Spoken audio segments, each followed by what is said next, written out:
We have something in common. Tell me. Dan Fogelman. I worked with him on The Neighbors, and you worked with him on Life Itself. Yeah? Yes, I did. Yeah. I love him. He was a real inspiration for me as a director. Really? Yeah, because he runs his sets in such a empathetic, calm way. He takes care of everyone. He values everyone. He's such a good listener. I mean, I felt so safe on his set, so I tried to emulate that on Booksmart. Well, you did, girl. You did your thing on Booksmart. Your directing was fantabulous, magnanimous, all of that. Thank you. I absolutely loved it. So, having said that, when you were in high school, were you book smart or street smart?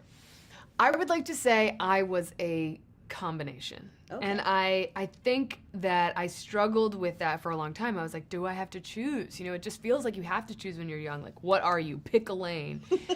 And yet I knew, I was like, I don't fit in anywhere. I think I'm all of these things. And that carried me kind of through this industry, which also feels like high school, where I was like, I don't know, I'm an actor, but I really like directing. I also like producing. I started in casting. I've always wanted to kind of traverse different roles. So in high school, I'd say major combination. Okay. So in high school, what was the most reckless thing that you can remember you did? I went to boarding school.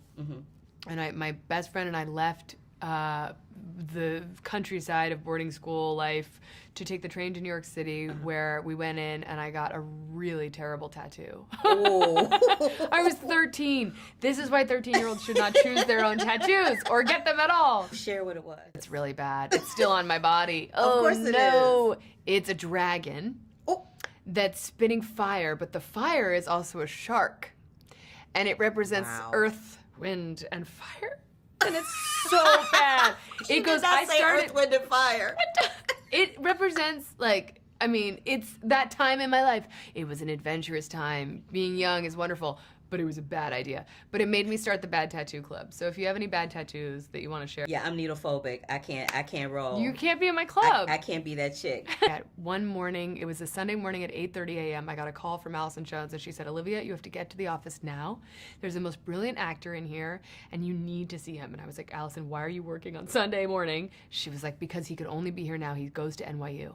He could come for the weekend. So I drove over there so quickly, and I walked in, and Austin Crute was there in all his glory, and his audition blew my mind. And I told him in the room, I was like, you have the role, you have it, you're astonishing. And I got to do that with a few of these actors who just like blew me away with how special they were and unique, and they were making the characters their own.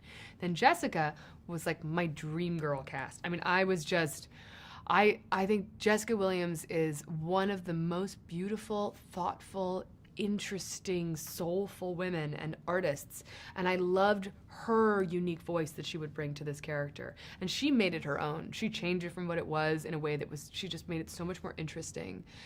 And I thought, oh my God, if Jessica Williams was my English teacher in high school, I would have been so obsessed with her. I would have been like her shadow. You're hilarious. I just was so in awe of her. And then the girls naturally fell in love with her, and Beanie and Caitlin would just kind of follow Jessica around like little puppies. Well, that's my time, Mama. Thank you so much. Thank you.